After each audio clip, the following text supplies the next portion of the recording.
Hello, everybody. I'm Sean Reynolds from Sportsnet, about to be joined by Ken Wiebe from the Winnipeg Free Press. Together, we are Kenny and Renny, and this is the inaugural episode of the Kenny and Renny Show 2025-2026 edition. Lots of new changes. We'll get to those things. This show is just all about teeing up the season, talking about the roster, talking about the new guys, talking about the young guys, talking about the cuts. You're going to get everything. We've been saving this up. People keep getting a hold of me and texting me and messaging me and saying, when's the show? Are we doing post-pregame shows? No. We're jamming it all together in one big, I love the word extravaganza. I use it whenever I can. This is a pre-season extravaganza, and there's no such thing as an extravaganza, K&R extravaganza, that doesn't include my main man, Ken Wiebe. So let's stop the delay. Let's bring the guy into the show, the man you've all been waiting for, folks. Here comes Kenny.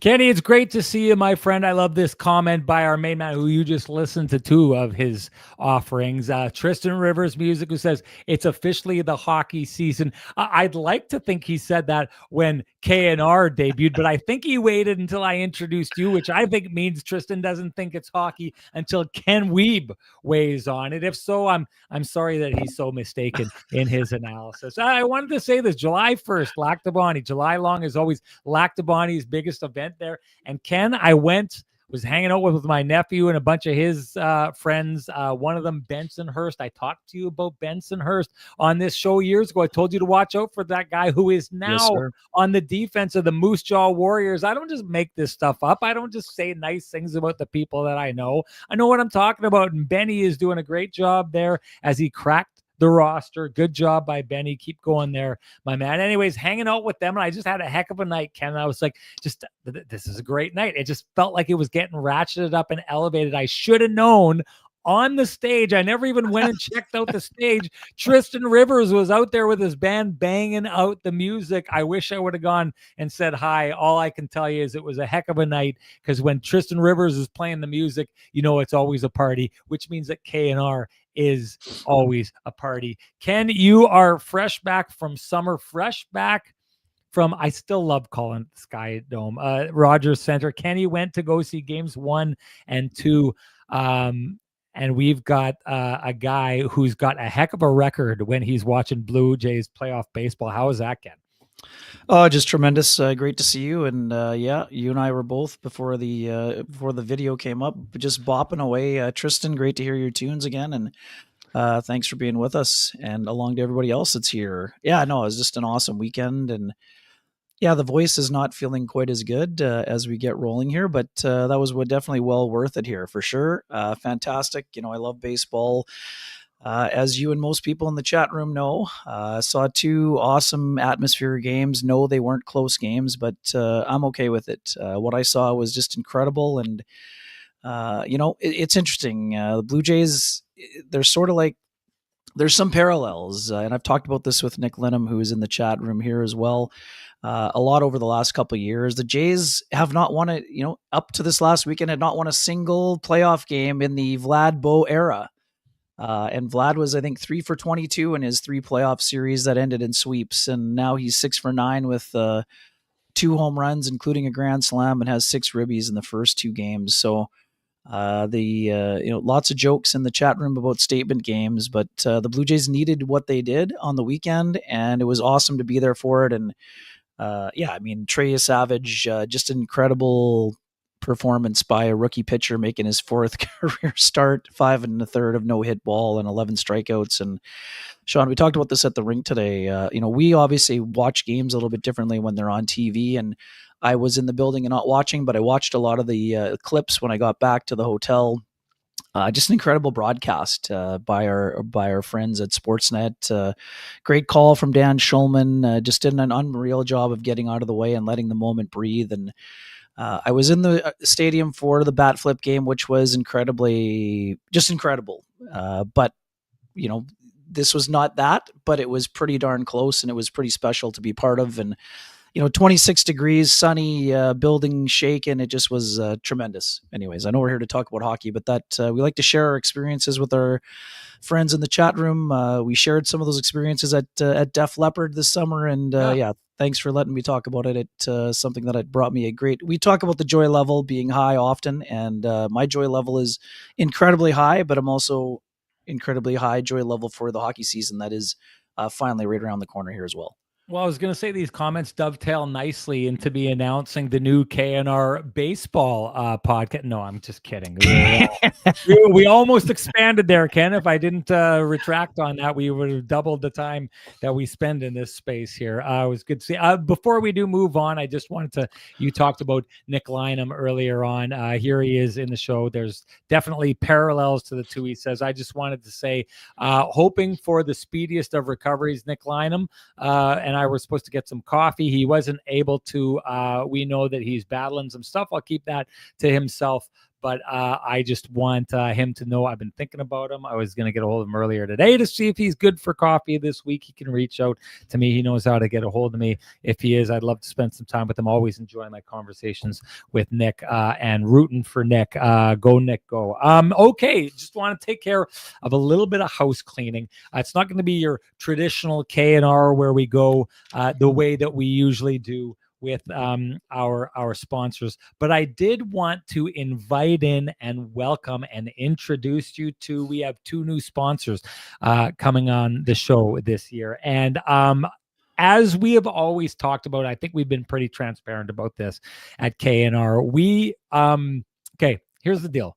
We love our audience. We love you guys. We've met a lot of you. We get to talk to you and spend time chatting with you. And by the way, because this is a season preview, I'm really going to be leaning on the comments. So if there's questions that you have, this is the time to do it. This is going to be one of those shows where if you have themes you want us to explore, we can go down that. But we love our audience. We love bringing their comments into the show. We love meeting them out in public. We've met a whole bunch of you out there. Some of you, so a lot of you, you're great people. We love seeing you people. And because of that, we want good things to happen to you. And that's why when we try and direct you to our sponsors, we like to be picky with our sponsors because we want to make sure that you go have great experiences. I'm really excited to bring Jim Pattison Toyota on Region into the play here. I've talked about this before. You've all heard about the Renny Mobile, my 2007 Toyota Yaris that I bought when Mrs. Renny was just Renny's girlfriend back in the days. And I told her before I wore her down and she said yes, I said, girl, I'm going to marry you.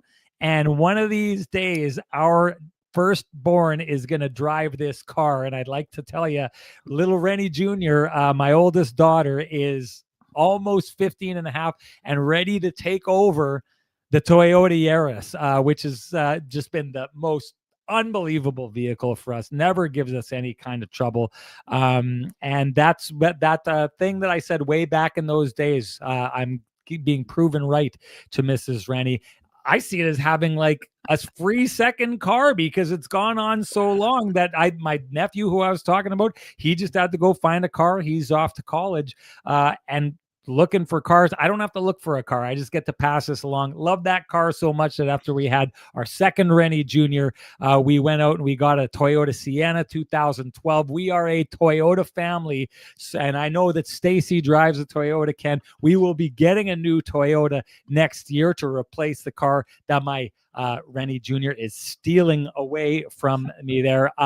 We went and got that Toyota Sienna at Jim Pattison Toyota on Regent. We trust the people there. We've been going to them ever since. And we are so happy to invite them on board for the 2025-2026 Kenny and Renny season. And we would also like to bring in Myers Drugs. You've heard of Myers Drugs, Muscles by Myers for years. I can tell you, this is your true to form mom and pop local shop. Some of the people there have been there for 14, 15 years, longer than that. We actually went down there. What was her name? Ken? Maria? We met the other day. I can tell you this, in another life before Mrs. Renny, I dated a gal from Lactobani who ended up finishing second in Miss Fitness Manitoba. And she would go to Myers Drugs all the time to get all the stuff that she needed to be the healthiest person. I'd go down there with her. I asked Maria if she remembered me. She didn't quite remember me. There's a lesson in that, fellas. Don't be the skinny guy on the arm of the very impressive bodybuilder type. No one remembers you. They never see you. But what you will see if you go down there is just an absolute great local business that has been killing it for decades in the same spot. Also a place that can deliver you everything you need. So if that's not your neck of the woods in the city, doesn't matter. Anything you need from Myers Drugs, they can take in your direction. And I just got to say this, Ken, Glenn and Jonah, the two owners at Myers Drugs, big viewers of the K&R show. And one thing that our meeting with them highlighted for me is that Renny's been slipping. He's been slipping hard, because there's a lot of episodes where this big tall forehead that I've got gets a little too cold. The obvious solution for that is throwing a headband on. And Glenn and Jonah said to us that they wait for me to put the headband on. I left them hanging so many times. I'm not going to do that. So let's get into this show and make this a Sean's headband version of the Kenny and Renny show.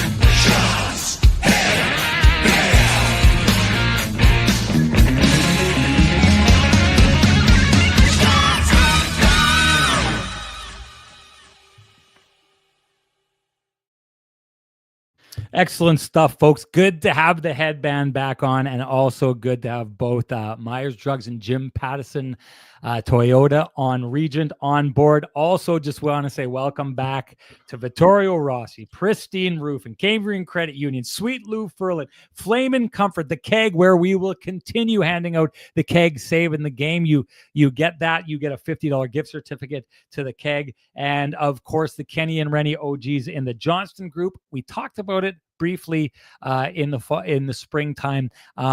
Moving on is TransCanada Brewing Company. So we will not be handing out the 8-packs of beer like we have in the past. But let me just make this abundantly clear. Like I'd said, Kenny and I, we believe in our sponsors, which means I still continue to think that TransCanada Brewing Company is the brewer of the nectar of the gods. They're also the brewer of my favorite beer, not just in the city of Winnipeg, anywhere. They're TransCanada Blueberry, looking to potentially host some live events, still conversations. That's not nailed down, but potentially a live event at TransCanada Brewing Company this year. So please do not stop your patronage at TransCanada Brewing. Once part of the K&R family, always part of the K&R family. Anything to say before we move on, Ken? No, just fired up for the season. And yeah, thanks to all the sponsors for coming on board. And we love that relationship with TCB. And as mentioned, still could be some things to stay tuned for. That's for sure. I will say this about TCB. Over the course of the last 4 seasons, we are handing out an 8-pack per show, which means, in my estimation, Kenny and Renny have bought about 2,000 beers for the city of Winnipeg through this show here. So that's not going to be happening anymore. But what I will say is I think we've put in our work in that regard, Ken. Ken and Ren should never have to pay for a beer ever again in the city of Winnipeg. If you see us out there, we're about 2,000 beers in the positive. Hey, don't be afraid to buy Kenny and Renny a beer. That's we've been buying them for a while. We don't mind if you want to get us back. Anyways, folks, time to move on. Time to do what we're supposed to be doing here. 15 minutes into the show and talk a little bit of hockey. So, Ken, I'm just going to give you the open floor to start out here. Your take on training camp, where it's led us to this point where the Jets have announced their opening game day roster. Take it away, my man. Yeah, it's been an interesting camp for sure. Not a ton of questions going in. I think we were curious about how some of the newcomers would fit in, obviously, and Jonathan Toews being at the top of that list. And we'll dig in quite heavily on that subject eventually. But just as a starting point, for those worried today that Jonathan Toews is on non-roster IR on the opening day roster, that doesn't mean he won't play Thursday. We're here to tell you that he was a full participant in the workout on Tuesday. Looks good to me. Scott Arniel used the word hopeful and said he would basically decide after Wednesday's practice. They're just basically being a little bit cautious and want to be sure there's no other tweaks coming out of tomorrow's skate. And if that's the case, then I do expect him to be centering that second line with Gustav Nyquist and, I wouldn't call him the surprise of training camp and Nikita Chibrikov, but he had a very solid training camp overall and is going to get a chance to be in that middle six on the second line to start the year. With the injury to Cole Perfetti, obviously, we knew that the Jets would be without Adam Lowry, which was going to be a difficult, way to start. And now that adversity is kind of heightened a little bit with the loss of both Dylan Samberg to the wrist issue and Cole Perfetti to that high ankle sprain as a result of the play, at the end of the second period in Calgary on Friday, where he went in to hit Kevin Ball and just, got his ankle tied up. And, again, he's week to week officially. Sean, we know this from Kevin BX's high ankle sprain. I have to think that this, it's 6 to 8 weeks. I think generally every body is different. And again, every timeline is different, but I don't think Cole will be back until December for me, that's sort of how I'm going to view it. And it'll be similar timeline for Dylan Samberg. So that's a second line center who is going to be on the top power play and, one of the best defensemen on the Jets roster. So those are two big blows to go along with being without Adam Lowry probably till the start of November. So one thing I would say, Sean, and you were the early adopter on this, and actually spoke about it a little bit with Dylan DeMello today in the room. One of the things that the Jets have done so incredibly well during the past 3 seasons, especially when Scott Arniel arrived as an associate coach and now as the head coach for his second season. The Jets do an exceptional job of getting to their structure quickly, which may help them, mitigate those losses, which are obviously substantial. So I'll let you tackle that because that's something that you've put your thumbprint on for a long time. But I do think that will be a benefit to the Jets coming out of the gate. Where again, I don't envision 15-1 for them. But I also don't envision them being, 5-50 or 5-11 either. So why don't you just tackle it? Yeah, the system that the Jets play, I've said this before, that's their strength. I think it's made Connor Hellebuyck look what Connor Hellebuyck's looked like the last number of years. It's made the Jets one of the hardest teams to play against. It's interesting hearing the guys, Gus Nyquist talked about it earlier today, just, what it takes to complete buy-in it takes. Like, put it this way, in order to play that system, you have to be a team. And if you're a team, you're automatically harder to beat, right? Now, that does get challenged by injuries. That's what we're talking about right now. That's the first place that you went. Clearly, Dylan Samberg, I feel the exact same way right now as I did the last time Dylan Samberg got hurt. And I talked about this. I think there's very few people on this Jets roster who are harder to do without than Dylan Samberg because he is such a human eraser. I think the hole that he leaves in the lineup is a gaping hole. Last year, I told you the numbers, their winning percentage or their point percentage with him in the lineup was around 550 or something like that. With him in the lineup, it's like around 800.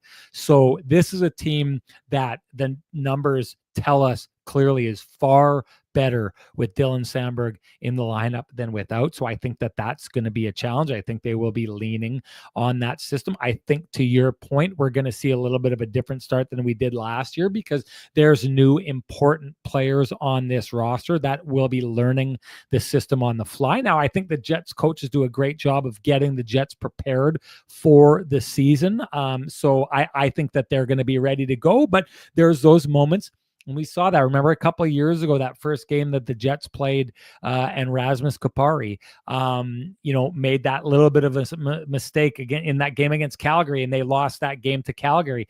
The thing about the Jets system is because it's a 5-man system, if one guy's not playing that system properly, there's a potential for a massive hole and a little bit of a breakdown, because in this system, either 5 guys are in the right spot together, or one guy's in the wrong spot, and that pretty much makes it so everyone is not in the right spot anymore, because the puck is getting to a spot it's not supposed to. It's what happened against St. Louis. It's why the 3 wins against St. Louis in the playoffs were blowout victories. When the system breaks down, it can be a little bit ugly, and the system breaks down when not everyone's playing it. So there's going to be, I think, a little bit of, bumps along the way, as some of the new players, a lot of new players coming in here, are going to be learning that system on the fly. I think they've done a good job of teaching it to them, but when you're put into the fire the way the regular season puts you there, it exposes some things. So I think we'll see a little bit of that. To the Cole Perfetti thing, I'm not a doctor. I don't know the answer to this. All I know, Ken, is Cole Perfetti's high ankle sprain that we saw, and his response to it is very different than the Dylan Sandberg years ago high ankle sprain that we were standing right in the corner. That high ankle sprain looked like he snapped his shin in half. It was so bad. So I don't really know the degrees of a high ankle sprain. I don't know if there's a threshold and you get over that threshold and it's a high ankle sprain and now it's going to take 6 weeks to come back, or if there's degrees of it. If there's degrees, my guess is we're going to see Cole Perfetti back a little bit earlier. I just don't know enough about it. I'm not a doctor, and I don't even play one on the KNR show, even though I try to here and there. But my guess, if I was a betting man, I think I'd put a little bit of money on Cole Perfetti coming back a little bit earlier to start the season. Any other surprises on the roster for you, Ken? We could probably talk about the young guys right now. Number of guys on the roster right now who we think are essentially placekeepers until the injured guys get back. You already talked about Jonathan Toews in that situation. Everything he did today looked to me, Ken, like a player who is going to be playing on opening night. So when you start talking about some of the younger guys, the Chibrikovs of the world, the Brad Lamberts, who do you see? Because a lot of people would look and say, hey, these guys cracked the opening day roster. Last year, there was a massive segment of the Jets fan base that were dying to see Brad Lambert crack the opening day roster. Well, he has. Do you see permanence in any of this, or do we basically see a lot of the young guys being placeholders? Well, right now, Sean, I mean, Scott O'Neill kind of joked about it when I asked him about, how difficult was it to get down to the 23-man roster. And he's like, well, we're not there yet. So that leads me to believe that, again, unfortunately for Brad Lambert, I think Brad is probably going to be the first guy who has returned to the Manitoba Moose once Jonathan Toews is activated, barring something that we don't know. In terms of Brad's camp, quickly, Sean, I think he had some flashes. I think he was, he's used both on the wing and at center. But I mean, we're in agreement on this. I personally don't think that Brad Lambert showed enough in his preseason work and his practices to say, bang, he put his flag in the ground and said, this job is mine. Again, I don't think he played poorly. I just don't think that Brad really popped either in most of the games for me. I thought his skating is obviously there, and that's his biggest asset. But I don't think that Brad was as dynamic as he needed to be if he wanted to nail down the job that is going to Nikita Chibrikov to start the year. Some folks wondered, because of his speed and his offensive ability, that if he might be a potential replacement for Nikolai Ehlers, not to fill Ehlers' 65 points, but to help mitigate the loss of him in free agency. But so to me, Lambert was just okay in training camp. Chibrikov, I thought, was steady. I thought he had some really solid moments. We've said this all along. The Jets are high on both players. They're high on Chibrikov still. Again, I thought that Chibrikov had a really strong first game. His second outing wasn't quite as good, and I think his third game was pretty solid. The terminology that Scott O'Neill used, he's a shift disturber. He called him a little bugger out there, which he was trying to keep it PG. So Again, and that's something that the Jets want. They want to be harder to play against. They want to be, get in your face, compete harder, all of those things. So Chibrikov can give them that element. He's going to get his nose dirty. He's going to be involved in face washes. He can really shoot the puck. He's got some offensive capabilities. And also, too, and we always talk top six, bottom six. To me, based on the fact that Adam Lowry is not back for the first month, you could see Chibrikov being used on the third line also, Sean, because I don't think it's necessarily, they won't be used in that same matchup way. It's not that they won't be used at all, but it's not a hard match against the opposition's best line. I think we're going to see a lot of Mark Scheifele best on best to start the year. Do I think that there's permanence to Chibrikov's status? No. That's not to say that he'll necessarily go down right away either. I think he's going to be given some leash here, Sean, to show what he can do. We've talked about this since he had the knee injury in January or February, whenever that was. Missed a lot of playing time, but he worked incredibly hard over the last couple of years. And again, if his body can hold up, he can give them, small sample size. He's got 3 goals, 4 points in 5 games. Do I expect him to be a point a game player? No. But he can be a secondary scorer, and he can provide a gritty element to that line as well with Jonathan Toews and Gustav Nyquist. And if it doesn't work out, Sean, you could see Alex Iafallo or Nito Niederreiter moving up on that line and shake things up a little bit on the third line with Nemesnikov. So I've liked what I've seen from him. And lastly, from the young guys, I shouldn't say lastly, Parker Ford, excellent training camp, Sean. The Jets love Parker Ford. He's a guy that's going to get games. He can skate. He's physical. He gets involved. He can kill penalties. I've liked a lot of what I've seen from him. He's a high motor guy. And that's the kind of thing that they're looking for. So to me, Parker Ford is, again, the Jets don't necessarily want to keep him around as the 13th forward, but I could see him getting quite a few games against fast teams, especially. You could see him sliding in with Morgan Barron and Cole Koepke. Obviously, Tanner Pearson's getting the first crack at that job, and Ford has been used a lot at center. But if there's an opening at center, he can fill it easily. I've liked his camp a lot. I was in the building when he scored his first NHL goal, made his debut against Boston. The scene was electric. And then just watching Parker, we talked about it on the show at the time, but the way that his family and friends waited for him inside TD Garden and roared for him when he came out of the dressing room after the game, after he had all the adulation and interviews and everything. It's one of those scenes that was special to witness. And lastly, Sean, on the young player front, and we'll get into Salomonsson later, but to me, nobody's stock was boosted more in 12 months than Colby Barlow, who had just an outstanding training camp, Sean, compared to last year, where he really struggled with the pace of the NHL game before going back to the OHL and joining the Oshawa Generals after that trade. I really liked his game. Again, I'm not saying he's knocking on the door immediately. He's got lots of work to do to learn the pro game, but he showed the reason why they drafted him in the first round. His ability to get his shot off, get to the hard areas, skating better. He's a high character guy. We know that.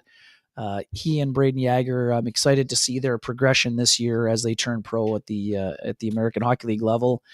Danny Zhilkin had a great camp also after kind of being off the radar for the most part. And, we'll get into Salomonsson later when we talk about the D, but so those are sort of my impressions of the forward group. Well, I think a couple things here I want to talk about. And I'll start with Colby Barlow. I agree with you. This camp did the most from now.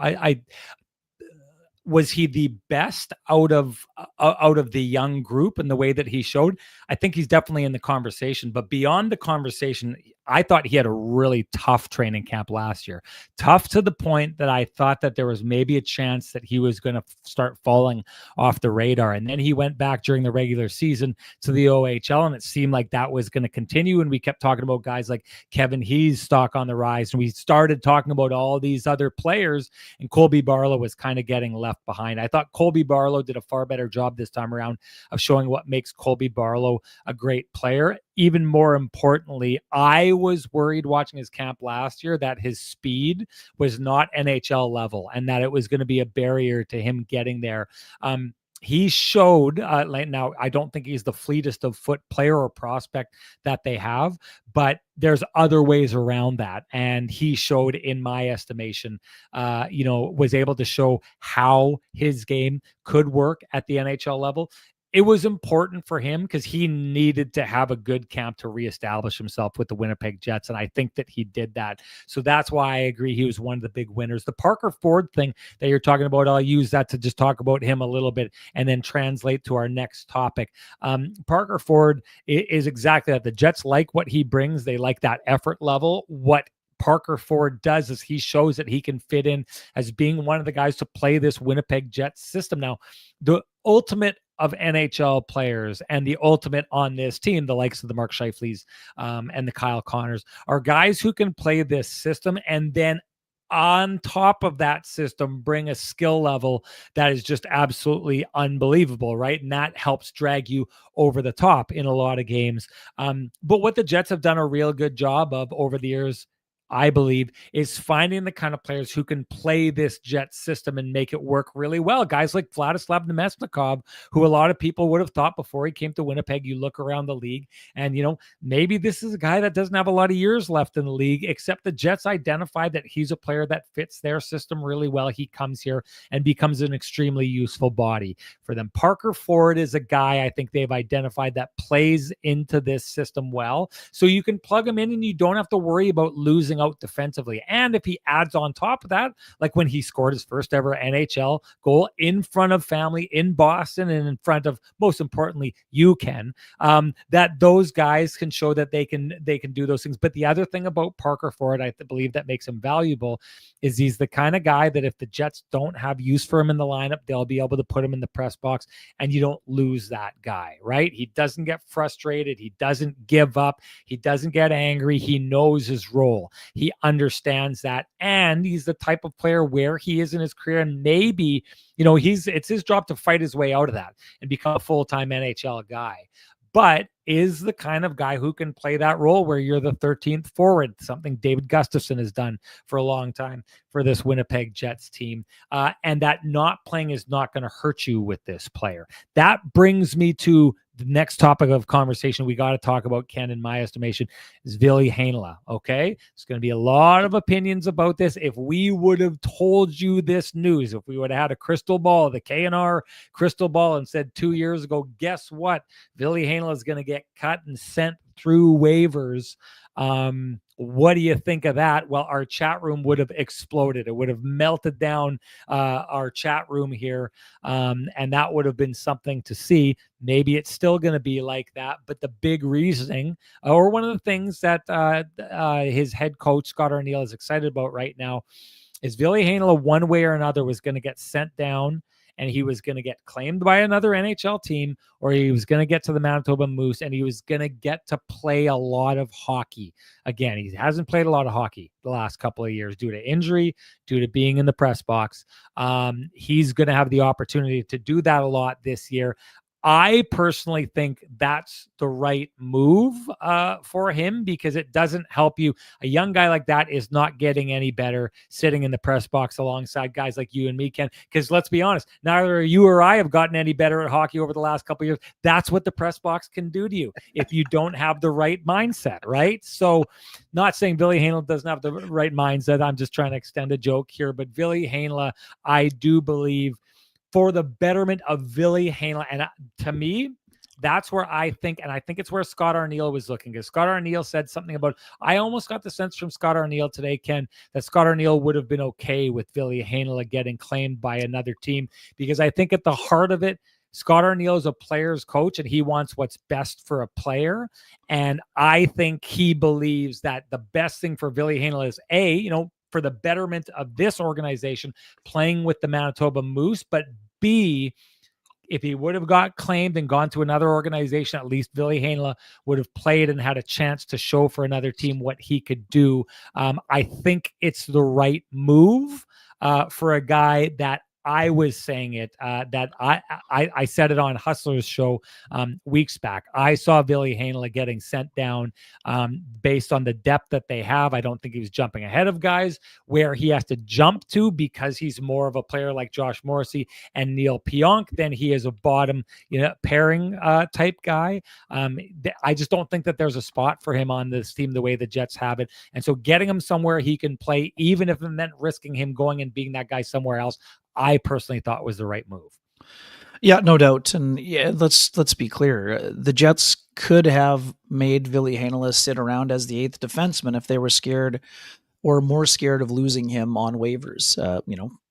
That's a reality. But I think that they needed him to be playing, and whether they risked losing him, that's just part of the business of the game. And I think the other part too, Sean, and it's through no fault of Ville's because he hasn't played. I mean, he played 2 games after January 16th last year, so and then had some other health issues in the summer that he had to work through. So I honestly think that he got outplayed by Cale Clegg in this training camp, even though he stayed longer up with the big club. So I mean, the Jets need Heinola to go back down and find his form, and I think that going to the Moose will allow him to do that. Obviously, we know that he's missed a lot of time. The ankle is finally healthy. Needs to be running the power play, getting touches, back to defending. And Sean, this is the problem with everyone who thought he would automatically be claimed. And I didn't necessarily think it was automatic, but I did think that there was a chance he would be claimed by a team, like Buffalo or Pittsburgh or someone like that. Is that those first rounders get more opportunity? But the problem for Ville, Sean, is that the same questions we had about Ville 2 years ago have not been answered. We still don't know if he can defend well enough at the NHL level to be a full-time player. So that's an answer that Ville is going to have to answer. And it's hard to answer at the AHL level because the defending is not the same there.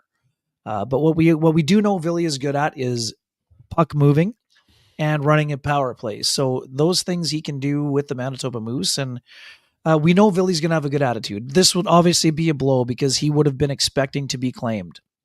But having spoken with him during training camp with Murat Atesh from the Athletic, he's excited just to be playing. I think he's going. You're making the same salary. Is it as good being in the American League as being in the NHL? That's a tough sell for anybody. But for someone who has not been playing, the chance to play 20 minutes a game after barely playing at all for 2 years is something you can wrap your head around, and knowing that it could lead to something better in the future, either with the Jets as a call up if there's an opportunity, or with another team. And I agree with, I think it was Terry Trey that just posted it. I think, and I've thought, or sorry, it was Bobby B, and I don't want Bobby to think that I'm stealing his work, but I've said this before. Ville Heinola's stock on the trade market is actually higher today than it was yesterday, Sean, because of the fact he's cleared waivers. Connor Ingram is a great example. Connor Ingram was available for free on the waiver wire. Nobody claimed him, but the Oilers traded for him because now they can send him to Bakersfield and see if he can get his reclamation project going in the minors, and then they could see if he's an upgrade on their roster if they need him. Same with Ville Heinola. Go down and dominate. Don't worry about the last 2 years. Turn the page. Do the things that you're good at. Work at the defensive area of the game that you've been working on, and show people that you deserve another chance. Whether that's here or elsewhere is not relevant right now. This player needs to be getting minutes, playing the game that he loves, and getting back to loving the game and playing the game that he loves. So it's going to be interesting. And sorry, Schickster, why he's more valuable. Why he's more valuable is that he doesn't have to be kept. If you're claimed off waivers, you need to stay in the NHL or get put back on waivers. And then if no one claims him, then the team that put him on waivers in the first place gets him back and they can send him to the minors. That's why his value is higher right now than it was before he cleared waivers. Yeah. Okay, let's move on from Ville. I just got to say this is probably the official death of the Say Something Nice About Ville segment of the show. And maybe just it's funny to see these paths traveled, because like, to me, this is, he's the latest of the Nick Patans, of the Sami Nikus. The list goes on and on of the players. I mean, let's just remember, and there will be some of you in this chat room. You know who you are, even if you don't want to admit it to yourself. At the heart of it, you know who you are. There are some people out there who were comparing him to Cale Makar. Like, that was the comparison that was made with Ville Heinola at the beginning of just like the Logan Stanley and Zdeno Chara comments came in here. There was a whole bunch of people out there saying, hey, Colorado does this with Cale Makar. We should be doing the same thing with this player. This is one of those overreaches. I agree with Ken in the idea that there was times during this this preseason that I saw Ville Heinola play, and I thought, okay, I'm seeing some advancements in his game here. I'm seeing some advancements in his game here. And then there would be a turn, and he'd take the puck and he'd try and put it up ice, and it would just be a blatant turnover. And it was just at this stage in these camps, what I saw was a player that a lot of the things that have kept him out of the NHL are still there. And Ken is right. He becomes a more valuable trade asset. But if Ville Heinola is what so many Jets fans thought he was over the years, that wouldn't have mattered. Someone would have claimed him off waivers because they would have claimed him, not like Ken is saying, to be a player that you trade for now. And it's like, okay, we can keep him in the minors until he's ready. And just if he's the player everyone thought he was, they would have picked him up straight away because they would have said, this guy is an NHL defenseman who's dying on the vine in this roster. The league does not believe that, even though many of you thought he was the next Cale Makar. Chapter closed, let's just say, on that. Okay, Elias. Sorry, just last one. As Matt Hyman pointed out, the thing with Heinola that some people may think he's not as valuable, he must play 27 NHL games this season or he will become a Group 6 unrestricted free agent. So yes, the team trading for him would have to want to play him for more than 27 games to retain his rights. But let's also remember, for a guy who's barely played for 2 years, if some NHL team's going to give him a chance, I would imagine Al Roy would be thinking about extending with that team and not trying to go elsewhere because the whole league is passed on you. Let's move on to the last guy I want to talk about, Elias Salomonsson, another player. I had said this, and this I think is a good conversation to have because it just says a lot about where this organization is. In a lot of organizations, making it to being an NHL player is good enough. Elias Salomonsson is the kind of guy who, personally, I believe if he was put down on waivers, he's waiver exempt right now. If he wasn't, I don't think he would have made it to the Manitoba Moose. I think there would have been a whole bunch of teams who would have been putting in a claim on that waiver wire for Elias Salomonsson. I think Elias Salomonsson, the way he's playing, the way he's shown in the last couple of preseasons, is the kind of guy that if you were a team that was auditioning young defensemen, he would be in your opening night roster. He would be on your NHL roster right now. Sometimes, though, and this is the case with the Winnipeg Jets, being an NHL grade player is not good enough. You need to, as a young guy on an extremely deep team, be the kind of guy who makes it a no-doubter. And I said this on Winnipeg Sports Talk a couple weeks ago when I said that I thought Ville Heinola would be being sent down and be put on waivers. Elias Salomonsson needed to come into camp and not just earn a spot on an NHL team. He needed to make it so one or more of the Winnipeg Jets defensemen were not needed by the organization anymore. He needed to come in and no doubt it so strongly that the organization would have said, we have to play this player. We have to put him out on the ice because we think he's walking in and playing 82 games. And because of that, we're turning around and we are trading Luke Shen, or we are trading Hayden Fleury or Colin Miller or someone in this roster because we need to clear space to allow this guy to come in because he is undoubtedly the best option. I don't think he was there. It's good that Elias Salomonsson is going to the Manitoba Moose, where he is probably going to be one of their faces. I saw when we were in the arena today, Ken, a couple Manitoba Moose advertisements. He's a face that they are advertising this year because he is one of their top guys, where he is going to be front and center on that roster all year and play a ton of minutes. This is a guy they've said they want him to follow the Dylan Samberg path. The Dylan Samberg path was to come up and lock in a spot on the roster, and there you go. They don't want what happened with Ville Heinola to happen to Elias Salomonsson. They don't want what happened with Logan Stanley to happen with Elias Salomonsson. When Elias Salomonsson comes to the Winnipeg Jets, they'd said it earlier, they don't want him to be a one-year player. They want him to be a 15-year player. Mark my words, when he comes up, he will be put into the Jets lineup. He will be put into the Jets top 6D, and he will stay there from that point on. That's what will happen with this player. They're only going to move him. My guess is, potentially he gets pulled up by the end of this season. But next year, If it hasn't happened as the season goes on, or if he doesn't get plugged in the playoffs and make his way there, which a lot of young guys do, by next year, you will see Elias Salomonsson. If he has not established himself in the NHL before, then that's what will happen in the Jets training camp next year. And Elias Salomonsson will be a full-time Winnipeg Jet for the first of many, many years to come after that. Yeah, for sure. I mean, I think we see it the same way. I think Elias Salomonsson, in some ways, maybe a little bit unfortunate that he didn't get his debut at the end of last year. But again, that had more to do with the Jets battling for first overall and trying to win the division and everything else. I still think they maybe could have got him in there late, but it just didn't work out. But I'm going to take it a step further, Sean. I think we could see Elias Salomonsson before Dylan Sandberg returns. And again, that's not assuming that things don't go well to the current construction of the 7 defensemen the Jets are going to roll out to start the year. But what I do think was important was to send Elias Salomonsson to the Moose, where he can play 22 minutes a game, be used in all situations, be used on the penalty kill, which is how he would be used if he made the Winnipeg Jets this year. And part of the reason he's not in the NHL right now is because there's experienced guys on the right side ahead of him. So Luke Schenn and Colin Miller, both ahead of him. And for Elias Salomonsson, I agree with you wholeheartedly, Sean. If you wanted to play Elias Salomonsson, 10 to 13 minutes in the NHL today, you could do that.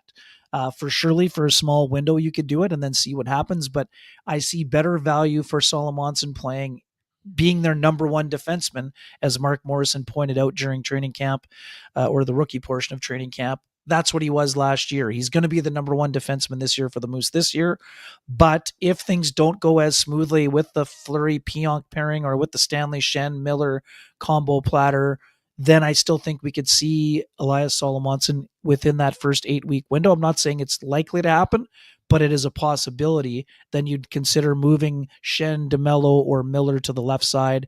You'd see Salomonsson play on that third pairing on the right. But people who want it to happen yesterday, there is immense value for Elias Salomonsson having a full season. He lost half a season last year with that shoulder injury, to playing the North American game, to being a dominant player at the American League level. And when he's ready, get him in there. Now, I also can see the other thing, if you get Salomonsson games in the first half of the year, it's a lot easier than getting him in at the second half of the year because the games just ramp up, right? At the halfway point, Olympic break, and then the last 2 weeks or 3 weeks.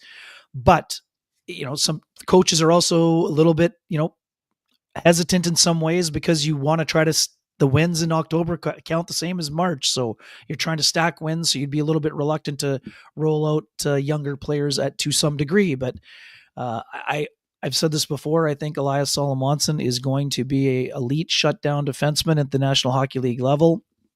I don't know when he's going to be Dylan Sandberg's partner, but I could easily see it within 2 or 3 years. And he's also the kind of guy that could grow into Josh Morrissey's partner at some point down the road. So, the future's still very bright for him.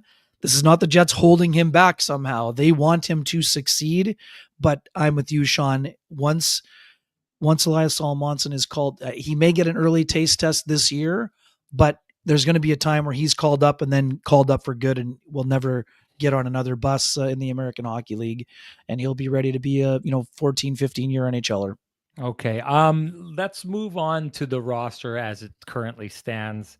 And let's start with some of the new guys that have brought in. So I'm going to do a little bit of a combo platter for the guy who loves packing it on at the buffet. Koepke, Pearson, some of the new guys they've brought in to round out this roster. You already talked a little bit about Parker Ford. Give me an idea of what you think the Winnipeg Jets have done, have accomplished by bringing them in, or if you think it's going to do the job that they're trying to do with those players.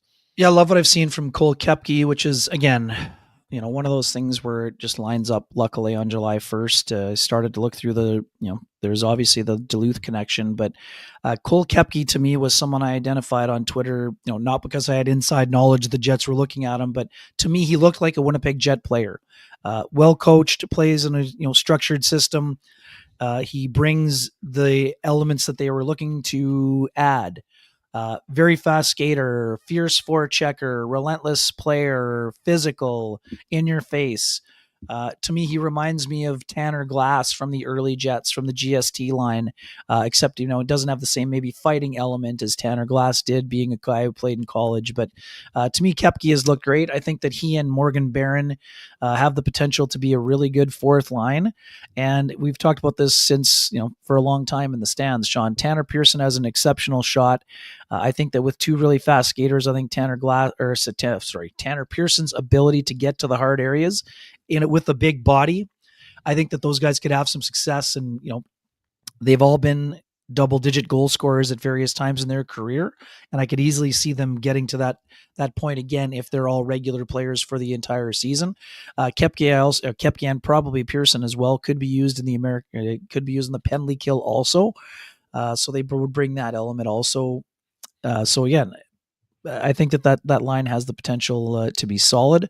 And again, if they want to get some speed in there, you incorporate Parker Ford, or you can get David Gustafson some games in there as well. So start there. And do you want to move up the lineup, or where are we going next? Well, I wouldn't mind weighing in on that. Yeah. So the Winnipeg Jets, I've said this before, they're so well defined in what they do that when someone goes out, it's pretty easy to bring the same kind of element in. So if you're losing a guy like Mason Appleton, I think that you're bringing in, a guy like Koepke or a guy like Pearson, and these are the kind of guys who can play that same style of game. So I think the Winnipeg Jets really understand what their top six is and has been, and do a really, really good job when you've got such a defined lineup of, okay, this piece moves out, we just have to replace it with something like this. Here's Koepke. This fits. This works. He can play that system. He can be defensive. He can chip in here and there. And there you go. So I take a look at this and I say, if you're just replacing what you just lost, the Winnipeg Jets did a good job at that. My issue is, do you want to tweak the formula? And I don't think that the Winnipeg Jets tweaked the formula. I think that the Winnipeg Jets went out and tried to replicate exactly what they had last year. My question becomes this. Got a theory, Ken. You take a look at the last number of years and how a guy like Mason Appleton or Nino Niederreiter at the start of the year, I know the year before that he was a little bit snake bit, but he was getting all these opportunities. Those lines start looking like the kind of line that is going to contribute offensively and turn you into an offensive first, second, and third line team, which is really, I think, what you need to compete at the NHL level. But what did we notice about a lot of those players as the year went on? Suddenly the Mason Appleton that put up all those points at the beginning of the year, those points start to dry up as the year goes on. My theory, my belief, I won't even tell you my theory or my belief. This is what I think it is. The Winnipeg Jets being, as I've talked about in years past, the most prepared team heading into the regular season, the quickest team to get to their system. They're out there for games 1 to 20, and they're at their system while a whole bunch of other teams are trying to figure themselves out. And as the Jets play these teams, knowing who they are, executing their roles, knowing exactly what to do, guys like Mason Appleton, guys on that third line, Nino Niederreiter, throw him in there, are feasting on the confusion other teams have because they're not to their identity yet. They're not to their effort level yet. All those kind of things. What I think that the Jets need to do to take a step forward in the playoffs is they got to have those guys getting that production at the end of the year. The beginning of the year is fine and it's great because what it means is you're very likely going to make the playoffs, and the third line scoring the way it has over the last number of years, and the fourth line, you can throw them in there as well, are one of the reasons the Jets are such a solid high seed over the last couple of years, and were the year before that, before they tailed off towards the end of everything. But if you are looking for a team where you actually fundamentally change the structure from not just a grind you down third and fourth line, but a grind you down third and fourth line that is going to score consistently towards the end of the season, and more importantly than that, in the playoffs, I don't necessarily think that you've addressed that with these players. Now, Pearson comes in and he adds what the Winnipeg Jets have really been looking for. Last year in the preseason, they had 0 Stanley Cups on this roster. With Jonathan Toews, with Luke Schenn, with Pearson, you add 6 Stanley Cups. So you're adding a little bit of that. You're hoping it pays off towards the end. I think the Winnipeg Jets did exactly what they wanted to do here, and Kevin Cheveldayoff has done exactly what he wants to do here: is replicate what they lost on those bottom 2 lines. My question is, should they have shot higher? Should they have been trying to fundamentally change and tweak what those lines are?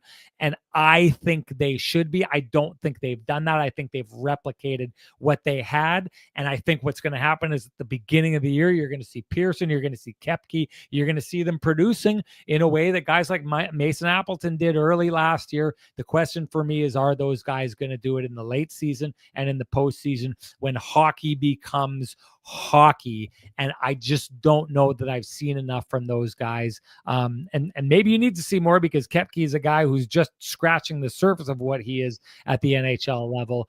I think the Jets replicated what they had. I don't think they took a step forward. Yeah, I mean, it'll be, the only way they're taking a step forward is if the second line somehow is more productive, and that's going to be difficult to do with losing Nikolai Ehlers. But we've seen a lot from Gustav Nyquist.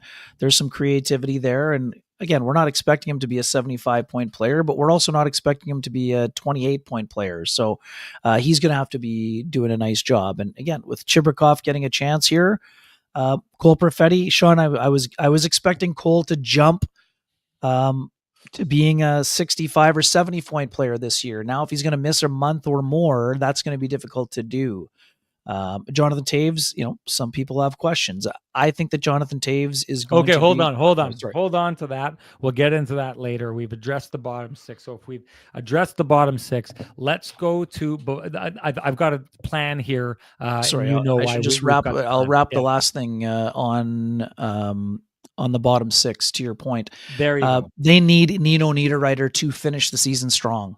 Both the last 2 years, knocking on the door of 20 goals, fairly early, and quiet last quarter of the year both times. Nino Niederreiter lives around the blue paint, which is where the goals are scored in the playoffs. He's still going to those areas, but he's been too quiet down the stretch the last 2 years. Again, not from lack of effort, but this is a guy who needs to be more productive during the big moments of the season. He's done it before, and I think he can do it again, but they'll need him to up his production, especially, with Mason Appleton not being there. And Lowry should be a little fresher for the stretch run this year after missing some time. But yeah, I mean, Koepke, I really think he's going to be a nice player. And I do think, Sean, that Morgan Barron is someone that can take on a little bit more on the internal side in terms of producing more down the stretch as well, whether that's as the 4th line center or, potentially he moves up to the 3rd line with Adam Lowry at some point, whether that's with Iafallo or Niederreiter. That's up to those guys to sort out. So It'll be interesting for sure. Jude says, poor Rosvik just chilling at home. Hope I'm not talking out of school or out of turn here. Our good friend Elliot Friedman is in town. I had a quick conversation with him. I think it's okay to say this. He tells me Jack Rosvik had been offered a multi-year deal and turned it down. So this isn't a case of, the prettiest girl not getting asked to the dance. This is the girl who's being given offers to dance and just hasn't found the offer that it was to Edmonton too, Sean, by the way, that offered him the multi-year deal. Yes, he said no to. Yes, it was. And I mean, you're there's going to be some regrets there now. Final for the last couple of years, right? That's something else. We're going to get to talking about the Connor McDavid deal. We're going to do it when we talk to Kyle Connor, potential extension that everyone was hoping is signed. We'll apply it to that here. Before we do that, that's one of the last topics I want to get to. Let's talk about let's go to Helly's workload. I know that you wanted to talk about that conversation that Scott Arniel had with the NHL Network about how many games he wants to keep Connor Hellebuyck to. Said he wants to keep that below 60. One of the reasons, as he explained today, is the Olympics and the potential for an Olympic team going to the gold medal having to play a full 7 games, which means if Connor Hellebuyck the best goalie in the world the last number of years, is the starter for the U.S. It's potentially 7 games extra that he will have put on his plate. Your take on Scott Arniel's approach to Connor Hellebuyck and trying to get him to a manageable number, and if we're going to see something that we haven't really seen before, Ken, in that a coach is going to go in and act as the guy trying to hold Connor Hellebuyck's reins and pull back, because in the past, Connor Hellebuyck seems to have spit the bit, and no coach, Paul Maurice, last year Scott Arniel, or Bones the 2 years before that, has been able to get that bit back in the horse's mouth. Well, I would say that if it's up to Connor Hellebuyck and it has to be below 60, it's going to be 59 and a half. And if it's up to the coach, it might be closer to 55. So that's something that I'll find super interesting to see what we see as it rolls along. And again, some of it could depend on how many starts are at the Olympics. Connor is a guy who he's a workhorse. He loves a heavy workload. One thing that we know is that he can handle a heavy workload, but the debate has always been if there's some element of burnout at the end of the year, and Connor will never say there is, whether he's feeling excellent or not. And he's always, because of his mentality, he's always going to feel like he's good to go, because that's the way that he's, built. One thing that we don't have, Sean, is evidence to compare to what we've seen. 62, we know what he looks like after 62 starts in the playoffs, or 67. We don't know what he might look like after 55. So we understand the rhythm versus overuse kind of debate or argument. But I do think that, as long as Eric Comrie holds up his end of the bargain, like he did last year, where he posted solid numbers in a backup role in his 20 plus starts, you might see Hellebuyck be closer to 57 to 59 starts during the season. And again, that's still lots of starts when you're going to have, let's just say, 5 to 7 at the Olympics. So it's still going to be a lot of games and a heavy workload. But I do think that the Jets have to be tempted at least to try this method out, as long as the team, as we've talked about, plays structured game in front of both goalies and can have some level of success, as we've seen them have in the last 3 years. But yeah, do I think he's going to be down to the low 50s? Absolutely not. I do think that he will be closer to the high 50s this year in terms of NHL starts. That's how I view it. I've said it before, I'll say it again. It is criminal. It is criminal with what has happened with Connor Hellebuyck in the playoffs, and the question that is constantly asked year after year, can this be the year he actually arrives in the playoffs? It's a cardinal sin that it has not been explored, scaling back his starts in a way to find out if that affects his play in the playoffs. It's a failure at this stage for me. For 3 coaches before this, I get it. He wants to play. I get it. You all think he's the best goaltender in the world. I get that you want to kind of make your players happy, but the fact that we, as Canadian, it's not Canadian media, but hockey media in general, as Jets fans, as the hockey world, don't know what the effect of Connor Hellebuyck's workload would be on his playoff performance, because that has not been explored. I say again, is criminal. They haven't gone down that road yet. And I get it. The further you put it off, the harder it is to go and check that out. I don't care. Do the hard work, get in, tell the goaltender, this is what we're doing this year. This is what we think is best for you. This is what we're going to try. You can be mad about it. You can curse, you can scream, you can, leave like a stink bomb in my office, whatever you got to do. I don't care. We're going to go check this out. We want to see what a more rested Connor Hellebuyck looks like in the postseason. You've had the backup goaltenders to do this before this. All the elements have been in place for you. Outside of the David Riddick year, all the elements have been in place for you to explore this. The Jets have to go explore this. I think it's ridiculous that they haven't until this point. Ken's pointing out, I personally don't think it's a workload thing. I think it's putting too much pressure on himself. Jude could be entirely right, but Jude, we don't know the answer to that question. That's your theory. It's your theory that that's the case, and you may very well be right.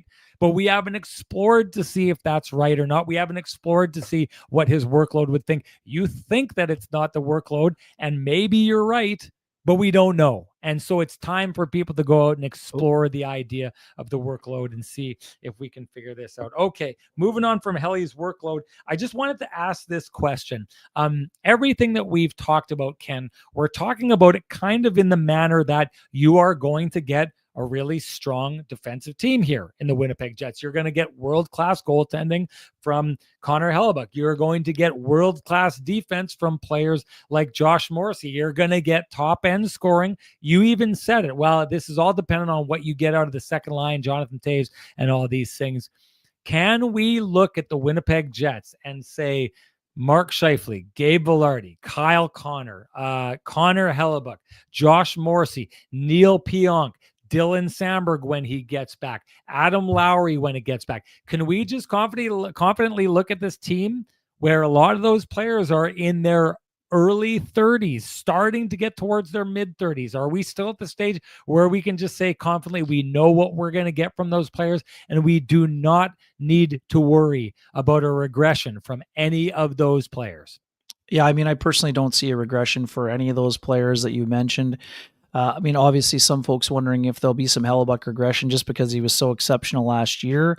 I still see him as a Vezina Trophy front runner, and I'm not going to predict back-to-back Hart trophies for Connor Hellebuyck, not because I don't think he can do it, but just because I think that there's a lot of high-end players that have their sights on being the best player in the league this year. Sean, I've told you this privately. I think that Mark Scheifele is going to have the best season of his career this year. I could see him eclipsing 90 points. I could see him even maybe scratching 100 out this year. But most importantly, I think he plays the best two-way hockey of his career because he wants to be on that Olympic team. I was there in Calgary talking with him about that when he was at the Olympic orientation camp, where he was kind enough to share his emotional thoughts about dealing with the death of his father and some of those other things that were, the way the hockey world wrapped their arms around him after Game 6, both in the in the handshake line and afterward, the way they reached out and how much he appreciated that. I think that Mark he absolutely yearns to be on that Olympic team, and I think he's going to do everything in his power to be on it. Obviously, the Jets come first for him, and if he plays great for the Jets, that'll increase his chances of being on that team. Kyle Connor, 97 points last year. I picked him in our predictions to win the Rocket Richard Trophy. I've predicted 50 goals for him before, and I think this is the year that he gets it. I think he's got something to prove when it comes to Team USA this year as well. He's not someone who spoke publicly about it or, shared, his deep, dark feelings about what it felt like to be scratched in that game. But I think that he wants another shot at that stage and to show that he's one of the best players in the world. Josh Morrissey, this is the one thing we haven't talked about when we talked about the Dylan Samberg injury, Sean. With Samberg out, Josh Morrissey will be killing more penalties. We already know he's a 25-a-minute-a-game guy. I think that Josh Morrissey could be in the high 20s. On average, there'll be nights when he's playing half the game. I mean, people ask, how are you gonna make up for the loss of Dylan Samberg? I could see Josh Morrissey going into Scott Arniel's office and saying, hey, Dylan's out, lean on me. I'm ready for it. I can handle it. We know he was already fourth in Norris voting last year. Maybe this is the year that he is in the top 3 and a finalist for that award that he would love to win. So yeah, those guys are automatic is a tough word, but I see all of those guys still getting better, even though, yes, they're, either in their late 20s or early 30s. I still see those 4 guys as, having career years basically. And Gabe Vilardi, if he can stay a little bit healthier than last year, Sean. I mean, he had a great year playing the first 71 games, but if Gabe Vilardi can play 82, Gabe Vilardi could be a 35 to 40 goal guy and a guy that keeps the Jets power play clicking at a elite level this year. And again, that's an area that can really help them stay where they're at in terms of, having a strong start, even though they have these big time injuries to start the year. So Gabe Vilardi is, he's got the comfort of a big ticket contract, but I don't think that means he's going to just, he's a very low key guy in terms of the vibes and how he carries himself, but he's also an intense guy who wants to keep getting better. And I think he's getting better this year as well. I would use the analogy earlier on of Connor Hellebuyck spitting the bit when it came to coaches. A good host, it's kind of the same thing. And this is a guy over here who likes to spit the bit every once in a while. He tried to get into the Jonathan Toews talk. He knows he's not supposed to do that. So it's my job to show him the whip every once in a while, because there's a very specific thing we wanted to do, because we know that one of the big questions, if not the biggest question this year when it comes and relates to the Winnipeg Jets, is how is Jonathan Toews going to do? Interesting. This is a player who, you ask him himself, he knows the grind of the NHL. He's like, hey, I think I'm good here, but I don't know what this looks like once I get into game 10, game 20, game 30 of the season. I don't know how my body holds up. All he can do is go give it his best bet. We wanted to kind of explore the idea of what you should expect from Jonathan Toews. One of the ways that we thought would be a good way to do that is let's go get some NHL analysts in here. And why don't we get one who's played with Jonathan Toews, who is a teammate of Jonathan Toews, knows Jonathan Toews, in here to have that conversation. So it is so nice for Kenny and Renny to invite back to the show Jamal Mayers, who is live from San Diego, took the time out of his day to come in and chat with us. I just got to tell you folks, behind the scenes, I text Jammer and I ask him to jump into these things, and he literally jumps right into them because he wants to share what he's got to know. Jammer spent some time on a team with Jonathan Toews in the past. I have not talked to Jammer at all about this. This is all fresh, all new. I don't know what direction. He could be ready to crush you folks out there right now and tell you that there's no hope for Jonathan Toews. We don't know what he's got to say, but kind of an open canvas here, Jammer. You played with the guy before. You've seen his compete level, everything he does, how he prepares. What does Jamal Mayers think Jonathan Toews is capable of at this point of his career, given he's stepped away from the game as long as he has? Well, thanks for having me on, guys. Always. You know what? I honestly, I don't know what to think. But what I do know is I know the person, and I know Johnny would not be coming back if he didn't feel he had something to contribute. So whether he can withstand the rigors of the entire season, I don't know. I know one thing for sure. He's going to have a positive impact in your locker room. He's going to, be the consummate teammate, give you everything that he has. I can tell you this. If he is a third or 2/3 of who he was as an NHL player, he's going to affect your locker room in a positive way for the Jets. And this is a team who certainly needs to, take that next step. I think it's all positive. I think that even if he only plays, let's say, for example, he only plays 55 games, but he's ready for the playoffs, it's a positive. Let's say he only plays 50 games, he's in and out of the lineup, it's still a positive. He's not going to be required to be the go-to guy. He's not going to be required to be the only leader in the locker room. But I'll tell you this, there's going to be moments where the leaders in the room are going to be having questions, and he'll never embarrass them. He'll never make it his team or his room. He'll always know the ways to do it, and that means taking guys aside and saying his opinion. I've seen him doing that numerous times as a 24-year-old. I was fortunate enough to play on Team Canada with him and win a world championship when he left. He was going to go back for his senior year. He started the world championship as our fourth line center, ended up being the second line center with all NHL players. We were literally telling him that it was crazy for him to go back to school, but he felt like it was unfinished business, that he wanted to go back. That just tells you what kind of person he was. And then a year later, I was trying to scare him when he was on the Hawks, and he was, I was playing for the Blues, and I was mad that he went and turned pro because he was so hard to play against. But he's one of those guys that if he feels like he's ready to come back and he's ready to do this, yeah, are there going to be hiccups? I know he's had some tough times at the beginning here, staying healthy, little like nagging injuries. I'm not worried about that. That is not a concern to me. He's honest. He's going to make sure he's ready to go. He knows his body. He knows how to prepare. No one cares more about his teammates in the game than he does. He wouldn't put himself in this position if he didn't think he could help. I can assure you of this, is like this guy is going to compete. This guy's going to raise the level of everybody. You're just going to look over at him. He's going to say things without even talking, and he's going to help the room. So, guys, I guess my answer is I'm not sure where he is physically. I don't think it really matters at this point. I think he's going to be a positive impact in this group, in this room. And, the point is that when he's ready to go, he'll play. And when he's not, he's going to make sure he's right. And it's going to help guys. Guys are going to see what he does when he's not playing.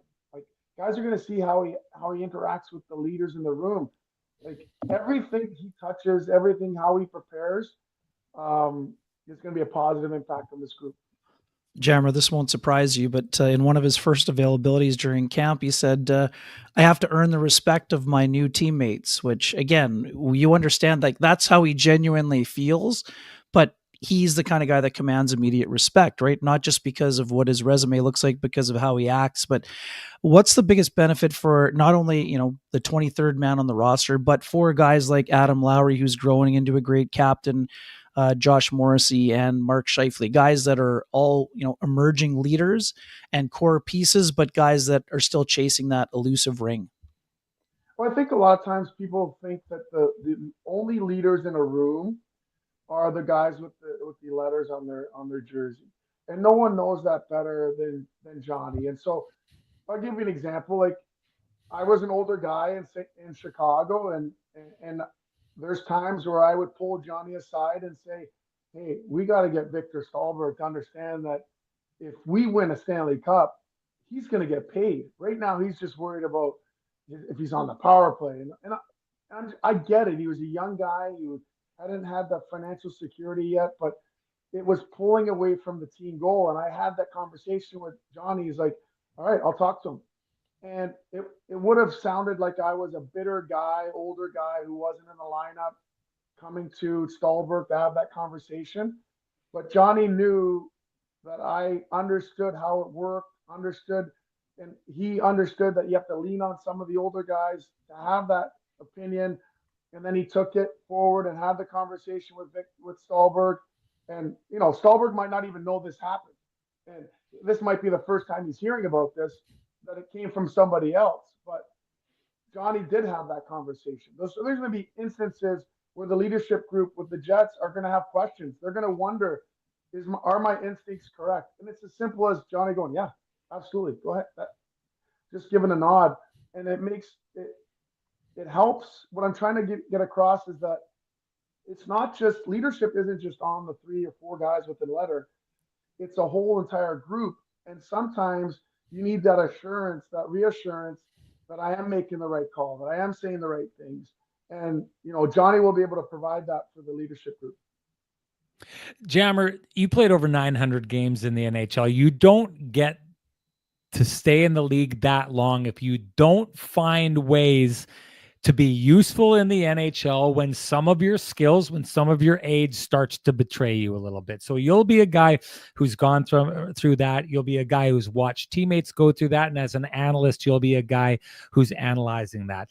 When you think of guys who've lasted, like Sidney Crosby is a great example of a guy who's, older and still impacting the game over and over again. I can think of some star players that by the time they were around 35, 36, it was done for them. They just weren't able to kind of carry it forward. So what do you see with older players who are able to continue impacting the game?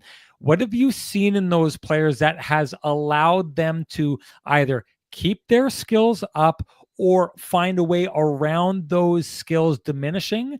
And do you see Jonathan Toews as being one of those guys who will be able to do that? That's a great question. I think the easiest way for me to answer it is this, is that the most frustrating part when you're watching Jonathan Toews play was how hard he played.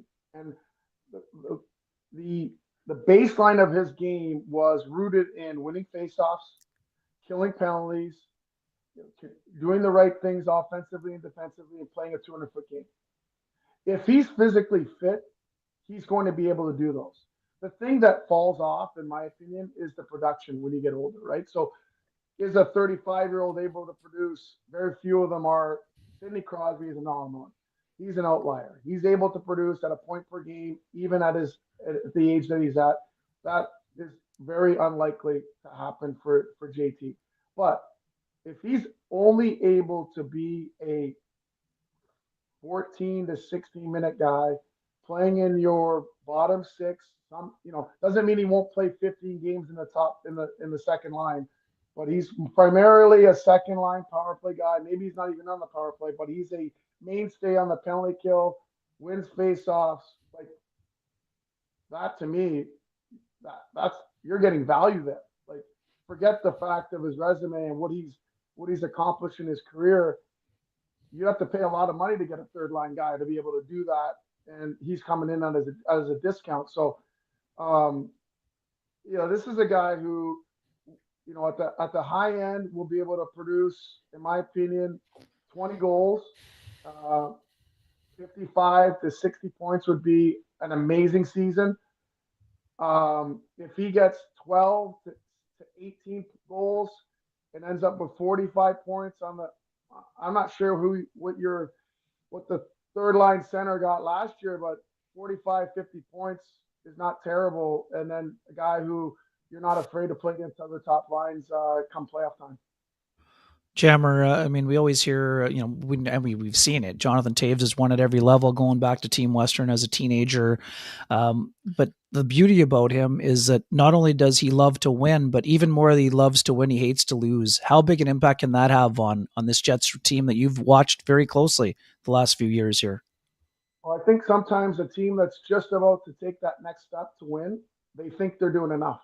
Right? They think they're doing enough. And I think that sometimes being brutally honest in those moments where you're just not doing enough is important. And I think that, it's going to be hard. Taser's going to have to do something unique. And I'm not saying my experience is completely different, but I'm just telling you my experience. So for me, when I went to new teams, when I went to San Jose, went to the conference finals a lot. When I went to Chicago, I made a conscious decision that I had to get to know my teammates.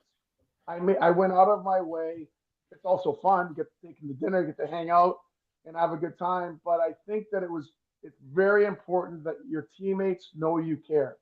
Because if he just walks into that room and doesn't spend the time to go to dinner with all the younger guys, go to dinner with the group, spend time with them, get to know them and their families, so you're able to have real conversations, you're not going to be able to call them out. They're not going to listen to you. You're going to be the disgruntled older guy that should have retired 2 years ago, that should have went away.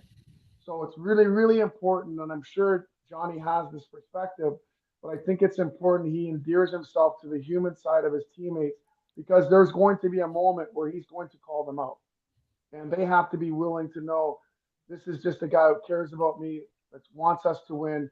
And those honest conversations are important, integral, that I call it friction. That friction in a locker room is important. If you don't have it, you don't have those authentic conversations. Sometimes you go home and you're pissed off at your teammate. The hope is that you realize when you come back the next day that they only care and they want us to win. And it's those conversations, there's those confrontations, it's that friction that helps you get over the hump. I'm not suggesting that this group doesn't have those, but I think that my guess, not being in the room, is that they feel like, oh man, we got bad luck. Oh, I can't believe that happened. Like, you were right there. No, you weren't right there. No, you weren't even close. Like you were like way further than you think you were, and you have more to give. And so I think JT will be able to get them to see that. I agree with you. Sidney Crosby's an anomaly. The way that he's still like point per game still at this age, it's something else. When you got talking about Johnny Toews and your potential for his high end being around 55 points, 20 goals, and so, but then even if he doesn't do that and he gets closer to 45 points or less, and he becomes a really great bottom six player for you. It made me think of like a guy like Joe Pavelski, who at an older age was still producing offensively and getting a lot of that out there. And then a guy like Corey Perry, who is nowhere near the Hart Trophy winner he was at one time, but has found a role that has been extremely valuable for a number of teams who went really deep. I guess my question to you, when it comes to Jonathan Toews, from what you know of Toews, would he be accepting of being that Corey Perry, who's an entirely different player than he was at his peak? Or does he need to be more like the Joe Pavelski type who still produces, and when that production is done, it's time for me to step away? No, I think what's most important is the person. And I think Johnny coming back, being a part of the group, like most people probably think, why is he coming back?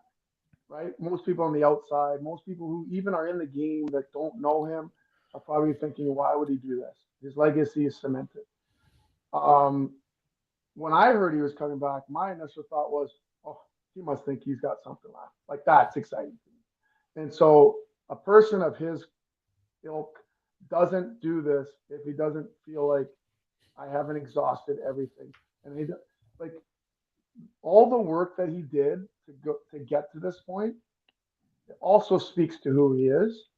But to me, like to answer your question, he will be accepting of that because to him, it's all about the winning, right? It's all about the winning, and you wonder why do special players keep finding ways to be motivated after they've won once, twice, three times? That was always the strangest thing to me. That Taser and Kaner came to the rink looking to get better every day, and I'm like, most people would be like, their belly would be full.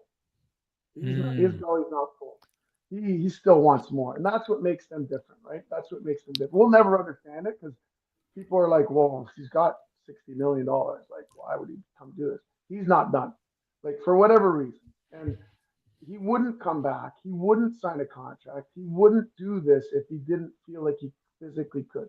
Is he going to have hiccups along the way? Absolutely, but I wouldn't evaluate or judge this project, if you want to call it that, or his journey on this until you get to literally like January, February. How is he feeling and doing then? Because the beginning part could be some hiccups, could be some tweaking and changing of his routine that he used to have. Now that he's been away and things have changed, he's got to change things a little bit.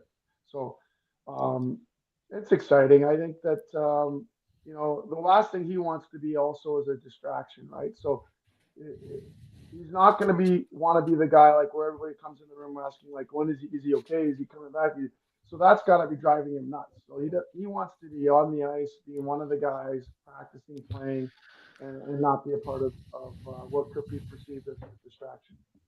Jammer, to your question or point earlier about the being accepting of others. I mean, I can tell you this from watching captains practice, and there were only 4 NHLers on the ice at the time.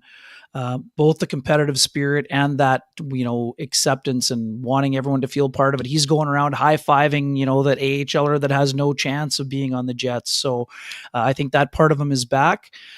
You also know this about his personality. He's such a perfectionist. I wonder if that might be something that he not struggles with, but like has trouble expecting too much too soon versus, this is what my level used to be. But the one other thing that I noticed about him, his enthusiasm for being back at the rink has been so apparent. And you saw this firsthand. He had so much on his plate so early into his career. Obviously the winning part was fun, but to me, I see a guy who now has the experience of a 37-year-old, but the enthusiasm of a teenager. How big a benefit will that be to someone who, had that Captain Serious moniker and, had so much on his plate that maybe he didn't, I'm not saying he didn't appreciate it, but, maybe someone lost some of that childlike enthusiasm along the way during almost 2 decades in the league. Yeah, it's a great point. I think that one thing I always used to say when I was playing with them and even afterward analyzing the group was that Kaner was way more serious than people realized, right, and Taser was way more fun than people realized.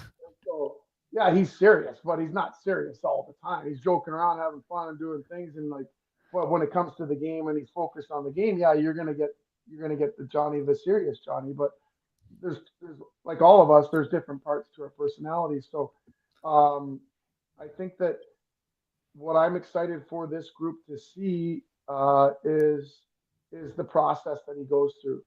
And is he going to be frustrated in moments? Yes. I also think it's going to be healthy for this group to see how he processes that and refocuses his energy and I think that that's normal and like that's part of his leadership qualities that you're going to see. And I think that it's all positive. Like he's gonna, if there's gonna be times where he's gonna be frustrated, and they're gonna see it.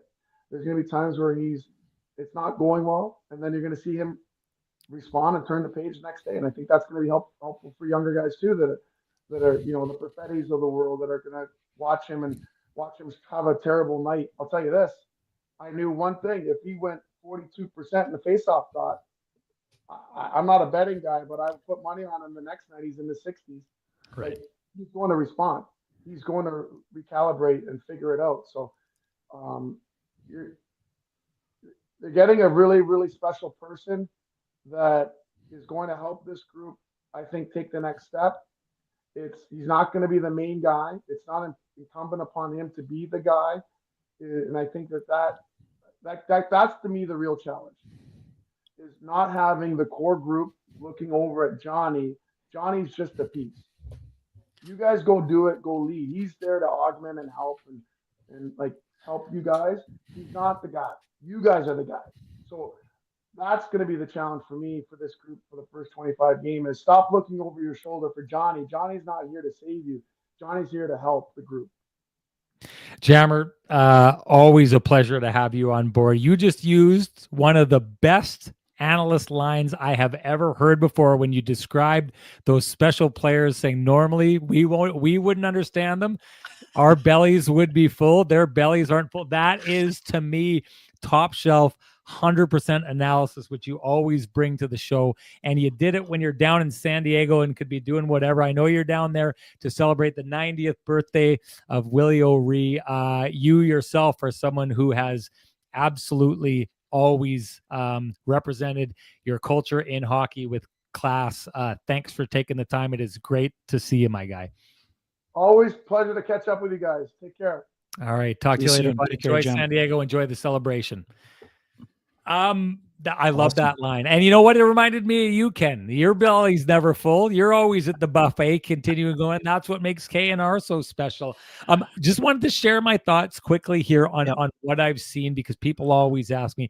Jonathan Toews, I still have a question of the speed of the game at this stage from what I've seen from him in preseason. That it's the point A to point B kind of speed. I know that he caught a guy on a back check in Max one of the Jones, games. We've seen that happen here. The one thing I'd say is when it comes to speed and when it comes to really intelligent players, there's different levels of intelligence, different parts of your game that you're intelligent at. One of the things I think Jonathan Toews has always been really good at is thinking his way through the game and finding those little cheat codes. And I saw it on display, Ken. They were doing one-on-one battle drills where players started on the line, skated to the red line, button hooked, and came back and raced for the puck. And he was going a bunch of times against Gabe Vilardi. And every time they skated to the red line, Vilardi would get to the red line first, and yet somehow Jonathan Toews would button hook at the red line, and he'd find himself ahead of Gabe Vilardi. Once he had that shoulder on him, he would take this really good route to the puck that did not allow Gabe Vilardi to get there. One of the things I'd say about Jonathan Toews, I don't think his game was always predicated on speed. Some players, they are, and when they get older, that game tails off and they're not there anymore. Jonathan Toews is the guy who can still think his way through the game. I've seen it in action, in him getting to pucks first. That's still there. I've said it before. I think he's going to be a 50-plus point guy if he stays healthy for the remainder of the season. I think he will, but clearly that's a question that no one knows. He doesn't even know the answer to that. But I think personally, there are certain things that keep players good at an elevated age. I'm seeing him snap the puck around. I'm seeing him think the game really well. The players around him, I think he's a guy. I don't think he's peak Jonathan Toews, but I think he's going to be a very, very solid facsimile that gets over 50 points this year and still brings all the great dressing room stuff, still brings the compete on the faceoff, still brings the 200-foot game, the defensive game. I think it's a good pickup for the Winnipeg Jets. Yeah, couldn't agree more. And again, and I didn't get to this with Jammer, but he sort of intimated at it. The beauty of Jonathan Toews in this journey is that he's going to be when the games get harder, he's going to become more impactful. I'm not saying he won't be impactful early on, because I think he will, but the harder the game is, the more you're going to notice Jonathan Toews. So provided his body holds up and he stays healthy, I think he has an impactful season with the Jets. I don't know what the number looks like. I do think he could be a 20 goals, 50-point guy, especially now with Perfetti not being there. There could be more power play time available to him. Today it looked like Alex Iafallo would start with the top unit, but I could see Toews getting some ice time and some points there. But I think he's going to have a huge impact on and off the ice for the Jets. And again, having known him since he was 17 years old, at least having covered him throughout that time, I do think that I'm with Jammer, and I've talked to a few of his other teammates. There is zero chance that he would be coming back to be a shell of his former self. Now, again, that doesn't mean he's going to reach the level that he was at before, but it does mean that he's going to give everything that he has to be an impactful player. And this is a guy who has incredible will to win, and I expect him to be someone who has a big impact on the Jets this year. Okay, we got to go through this quickly. I think personally, Liquor Beaver was just showing his pessimism when it comes to that. I would say I'm far more pessimistic about Gus Nyquist. Now, a lot of people were talking about Gus Nyquist. A lot of people like what they've seen from him in the preseason. Scored a goal the other day. Here's my take on Gus Nyquist. The Jets want him to get back to what he was 2 years ago. I like it when the Jets, I think they do a good job of betting on players and trying to get the best version of them. And that's the version of him they're trying to go to. Had a conversation. You had a conversation with him recently. I did last year on Hockey Night in Canada with his former coach in Nashville, who said he felt that he took a big step back from that 70-plus point season when Stamkos and Marchessault came in. It was a little bit of a confidence issue. Clearly, that confidence plagued him once he got to Minnesota for the playoffs last year. The one thing I'd say, as much as I like that from the Winnipeg Jets, that season's an outlier to me. I mean, that is Gus Nyquist at his absolute best. He had two great players on his line. Not a lot of question marks when you're playing with Forsberg and sorry, who is he playing with? O'Reilly. O'Reilly, yep. On that line. So I think what we've seen from Gus Nyquist, if you go back and you look at his numbers, he's an up and down player. Sometimes he's well, sometimes he's not doing so well. I think the Jets are going to get a good version of him, but I think the expectation of him returning to that, which would be astounding, a 70-plus point season, that to me is a real pie in the sky idea. I think the other thing that we've seen from him is he's a player that's extremely reliant on the players who are playing around him. So I would put it like this. If you're going to get Jonathan Toews and the version of him we think can exist, that's going to really help Gus Nyquist become the type of player that the Jets think he can be. If that doesn't work there, if Nemesnikov comes up as the insurance policy and jumps into that line, if JT ends up getting hurt for a significant amount of time, I think that right there you're looking at it being difficult for Nyquist to put up a lot of those points, because we've seen from Nemesnikov, he's capped in what he's able to do offensively. So for me, Nyquist is one of those guys that a lot needs to line up to get what you want out of that player. You talked about their second line being, this is one of those, the Jets are swinging for the fences, but they've got a good insurance policy. Hey, Nyquist doesn't turn out well. Jonathan Toews can't stick in the lineup. You've got guys like Alex Iafallo who can step in there, and Vlad Nemesnikov, who are really good at hitting singles and doubles, right? So the Jets have swung for the fence here. If it doesn't work, you've got great guys who can step in, who can still produce at that level. I just think Nyquist is very dependent on what happens around him. So in order for that domino to fall, I think the JT domino needs to fall in order for the Jets to get that home run swing they think they could potentially get with those players. Yeah, I think Kevin Cheveldayoff would be happy with the ground rule double when it comes to Nyquist. Somewhere between the 38 points Nemesnikov had and the 50 that Perfetti had, I think would be a successful season for him, depending on how things go early. Yeah. Okay, let's get into the last thing that we want to talk about. Kyle Connor contract extension, any information you have on it, and maybe just discuss these parameters that people believe are kind of affecting this. The Minnesota contract, that is just absolutely a bombshell, 17 million out of there for the top winger in the NHL, who I don't believe Kyle Connor is that far behind Kaprizov, and the McDavid deal, which seems to throw an anchor on that market and maybe bring things down to a more manageable level for the Winnipeg Jets. What are you hearing? What are you seeing? Yeah, I mean, I think what we know is that the Winnipeg Jets want to sign Kyle Connor, and Kyle Connor wants to stay with the Winnipeg Jets. Obviously, Connor's camp is, making the Jets sweat a little bit. And that's when the player has leverage, that is part of the negotiation process. Obviously, the Kaprizov deal does have an impact on the negotiations. Now, I don't think that number is going to be close to 17, but I do think, my original projection was somewhere between 12 and 12 and a half.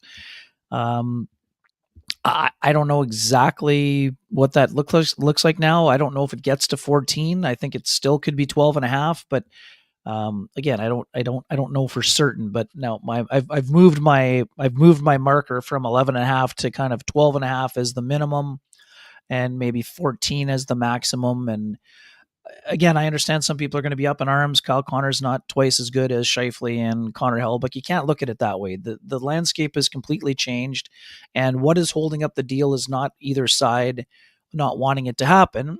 Our expectation and impression is that Kyle Connor's camp would like there to be some bonuses similar to what Kirill Kaprizov got. Kaprizov is making $1 million in salary, and the rest is bonuses. Again, I don't know the numbers, or where they're at in the negotiation process, but I do think that's part of the holdup is that the Jets historically in the 14 previous seasons, Sean, none of their star players who have long-term extension had big bonuses in their deal. Toews has bonuses, but his situation is unique. It's more about games played and team wins bonuses. So I do expect this to get done. It's going to be north of Rantanen and Mitch Marner is my expectation. How long it takes, I'm not sure, but I do think this is something that, I understand that fan base has PTSD after watching Nikolai Ehlers walk, but I do think these teams get a 7 or 8 year deal signed, sooner than later, but it also could stretch out a while. So again, I'm not trying to cover all my bases, but I've used this reference point before, and obviously the Jets don't want it to be until March, like when David Pastrnak signed. But I do think that those two will get the deal done, and it's going to be 7 or 8 years at north of 12 and a half, or at 12 and a half or north of that. I agree. I think that happens. I think you, to a degree, have to throw out the Connor McDavid stuff. That is a clear example of a player who's taking far less than he's worth to make it work. So that means in order for him to make it work, it's market specific. A team that has been challenged to find money to get the right players to get them over the hump and win that cup, which they feel they are right there. He's addressing that specifically. The Winnipeg Jets are a team that didn't spend to the cap last year. So it's not apples and apples here. Kyle Connor may not feel that he needs to leave money on the table in order to open up space. And if you do open that space, can you chew up that money? Are you going to get a UFA to come sign in Winnipeg if you leave that money on the table? And I agree 100%. I think that the deals, and I thought it at the time, fairly certain I said it at the time, the deals that were signed by Connor Hellebuyck and Mark Scheifele were ridiculous deals. If I'm Kyle Connor, I'm looking and I'm saying, I don't care if I'm not $6 million better than those two players. If they want to sign for that, that's their thing. Keep in mind at the time, Mark Scheifele, may have been hearing around the league that there wasn't an interest in him. This was Mark Scheifele before he went and found this kind of defensive resolve that he's shown over the last couple of years. Everything he's shown since then has shown that he's above an $8.25 million player. If you remember, I said to you at the time, be careful what you wish for if you're trying to get rid of Mark Scheifele, because he's better than what we see. And I'm going to tell you this right now. There's nothing that tells me that Connor Hellebuyck signed a deal that was way less than he could have got than the fact that about 3 goaltenders signed the exact same deal shortly afterwards. He basically established the market, and teams, go around the league. teams were saying, hey, would you take the same contract as the best goalie in the league? And guys were saying, okay, sure. I think Connor Hellebuyck just gave leverage to all the other owners and GMs around the league to say, let's sign our goalie for this, because if they get the same money as the best goalie in the league, we're more than willing to spend that money out there. So I think you throw those things out. I think the Kirill Kaprizov thing matters. I think it matters because they found that money for him, because it looks like the cap is going to skyrocket the next couple of years. That deal shows where the market is going. So I don't think you're talking about those two players. I don't think you're talking about Connor McDavid. I think you're asking yourself, if you're only signing $12 million a year to Kyle Connor, is he $5 million less than Kirill Kaprizov, who I think is the standard bearer of where the market is going? The answer to that to me is no. I say, Ken, if the Jets can get Kyle Connor signed to $14 million long-term, you sign that deal, and you sign it yesterday based on where the market's going in the next couple of years. You don't mess around. You don't get yourself in a Nikolai Ehlers situation, because I'm telling you right now, if Kyle Connor did not sign with the Winnipeg Jets for $14 million and went to the open market as a UFA next year, I guarantee you he will get more than $14 million on the open market. At some point, you just got to get the deal done. If that's what it takes to get the deal done, you get the deal done. Ken, anything to say before we go? No, going to be a fun year. I had my predictions in Dump and Chase. I have the Vegas Golden Knights over the Carolina Hurricanes in the Stanley Cup Final. You pick yours. You've had the finalists the last 2 years, so you're ahead of me on that front.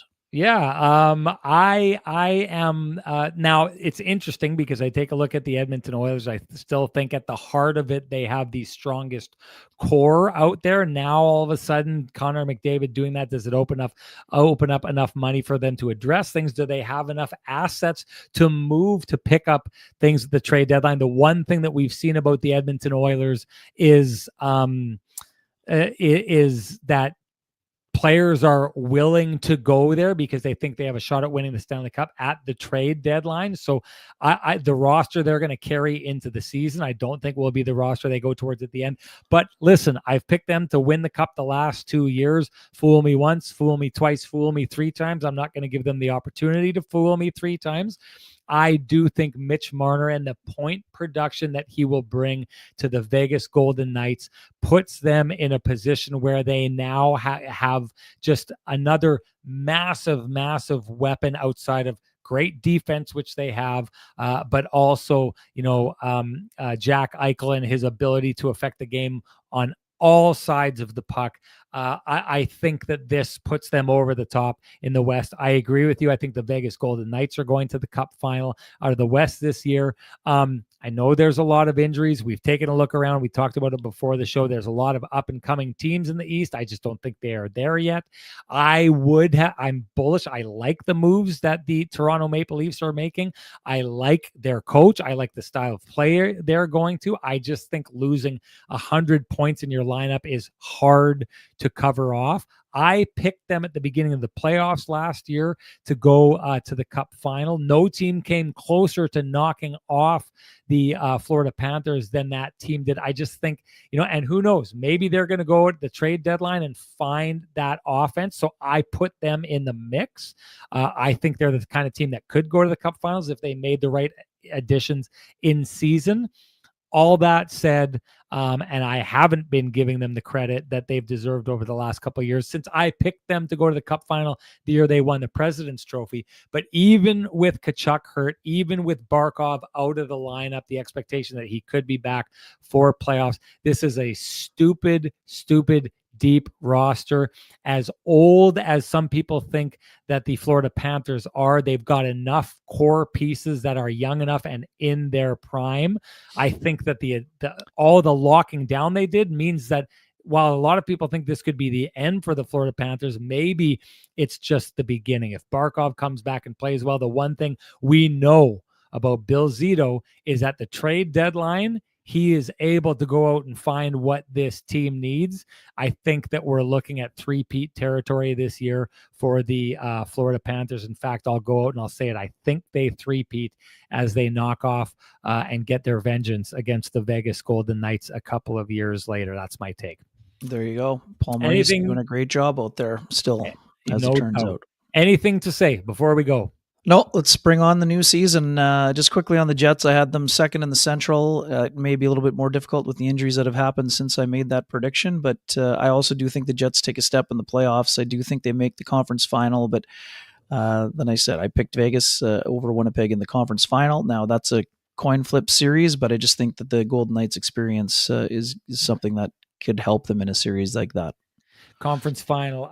That's an interesting one. I've said this before. I think even with all we've talked about, I know they're looking for a home run swing. If it pays off, it pays off. I've said this.